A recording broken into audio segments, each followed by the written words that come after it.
everyone. Today we're going to continue with part 2 of recursion. All right, so when you're learning recursion, the most common problem you see is getting the Fibonacci numbers recursively. I think this is a good way to learn recursion. A, you're seeing a recursive tree, and C, you can see how the two branches are adding up to each other, and you can build on top of it. So let's say you want to add memoization to your code. You can just take the fib function, modify it, and add memoization. Also, this is a good exercise. I recommend looking at the Python code onto your left, you can see on the screen, and tracing on a piece of paper. This is a good way to learn recursion.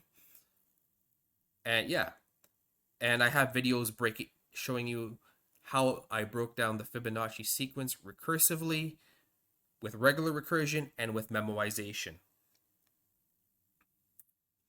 So what is memoization? Basically, memoization is caching the recursive calls.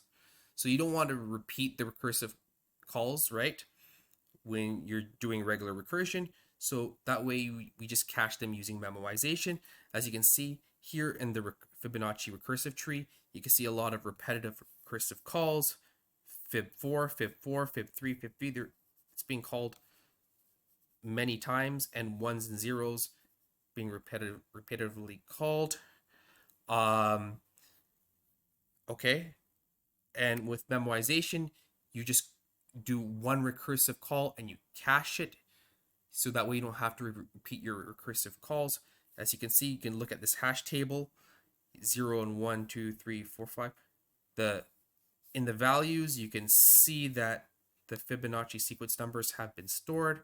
So if you see, let's say 4 again, you can just pop it out of the hash table, reuse it. This saves space and memory. All right. And that's why we use memoization.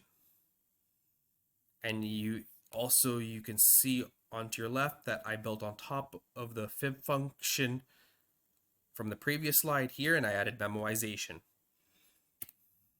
All right, the iterative versus recursive approach. Which one's better? I would say the iterative approach is better because it's straightforward, easier to understand, and the time and space complexity is actually better than the recursive approach. Even if you're using memoization, you're still taking up a lot of space in memory.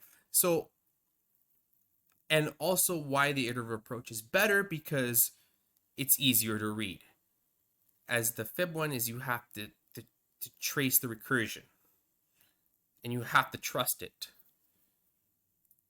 And it's going to take a lot. It's a headache to trace it on a recursive tree, and to make sure, say, okay, if this is going to work, to guarantee that the recursion is going to work.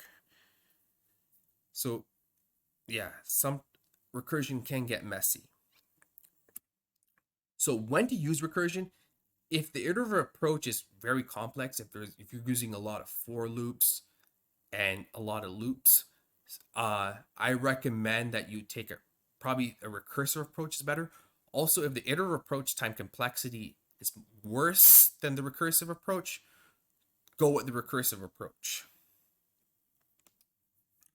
All right? That's when you want to use recursion. Reasons to avoid recursion: A, stack overflow. If you keep making a lot of recursive calls, you're going to get a stack overflow in any programming language in memory. And also, recursion is hard to understand.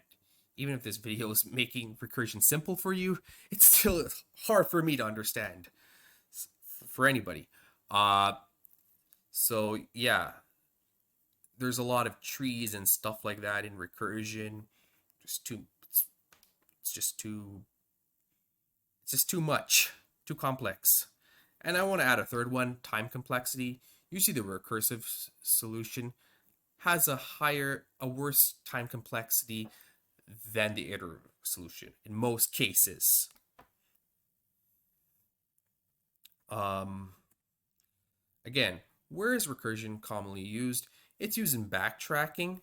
So backtracking is when you brute forcing the solution. You're trying to find as many, you let's say the Sudoku problem, you want to keep brute forcing the Sudoku numbers. That's backtracking. Or another, let's see, one, passwords. You're using permutations or combinations to guess the passwords. So backtracking is I'm going to explain it later in the next slides. It's basically you are brute forcing. So you're trying many solutions until you find the solution you're looking for. Divide and conquer algorithms is breaking down the algorithms into smaller problems. This is used in quicksort and merge sort, and I have videos breaking quicksort and merge sort recursively, and we do a recursive trace in my videos. All right.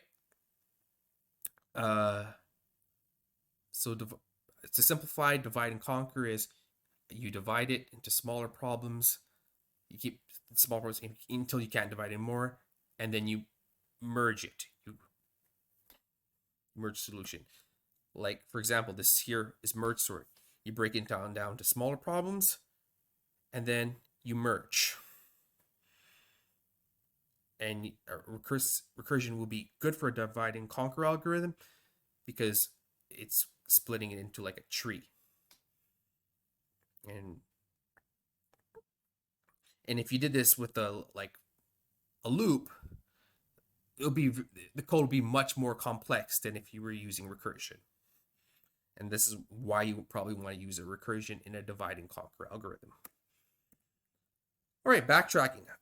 This map here explains how backtracking works. Okay, you start at node, and then you keep, it's a dead end. You keep trying many paths until you find the solution. That is backtracking. You try many paths or many ways until you find the solution. And I have videos on backtracking using recursion. I have the video on doing combinations and permutations, and both use the backtracking approach. All right, how to get good at recursion? I would say I'm not good at recursion, but I got better at it. I basically would look at some recursive code like a merge sort, quick sort, or the Fibonacci, getting the Fibonacci numbers recursively and tracing it on a piece of paper.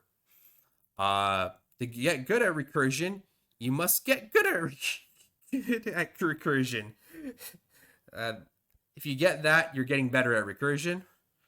All right. Again, if you want to get good at recursion, just look at some recursive code and trace it on a piece of paper. Do that a couple of times and guarantee you'll be better at it. And I want to thank you guys for watching this video. All right.